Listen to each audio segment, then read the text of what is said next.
Mga kapuso, hindi pa tag-ulan pero problema na ng mga residente at motorista ang araw-araw na baha dulot ng high tide sa ilang lugar sa Dagupan City. At posibleng magtagal hanggang Setyembre ang high tide season ayon sa Public Alert Response and Monitoring Center. Ang detalye ng balitang yan ihahatid live ni CJ Turida. CJ? Chris, nandito tayo ngayon sa bahagi ng Burgos Street sa Barangay Poblacion Oeste sa Dagupan City kung saan naranasan ang pagbaha kaninang umaga na bunsod ng high tide.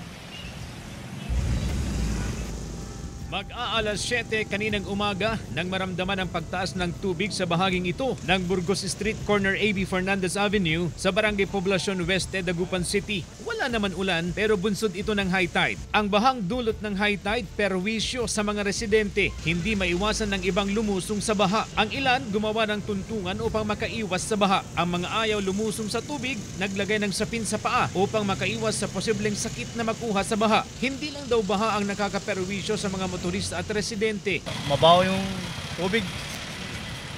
Kawawa yung mga bata na naagap sa amoy nila. Yun lang, magtataka ka ng ilong kasi iba yung pag sa loob ng katawan, parang iba. Kinailangan din umiwas sa baha at maglakad sa gilid ang mga sumama sa isang funeral procession kaninang umaga. Ayon sa Public Alert Response and Monitoring Center ng CDRRMO, high tide season ngayon at posibleng tatagal pa hanggang Setyembre. Sinasabi nga, pag malapit yung buwan sa atin, yun yung pull of gravity.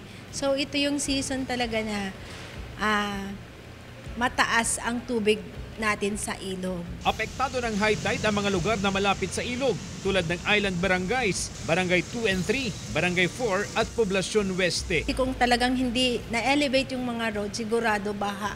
Mayroon tayong baha kahit walang ulan. Due to high tide. Chris, ayon sa Dagupan CDRMO, nag-average ng 1 meter above sea level ang antas ng high tide sa lungsod kada araw.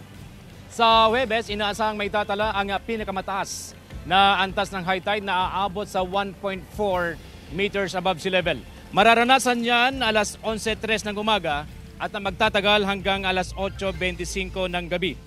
Katunayan hanggang Lunes pa sa susunod na linggo, mararanasan ang 1 metro o higit pa na antas ng high tide. Yan muna ang latest. Balik sa iyo, Chris. Maraming salamat, CJ Turida.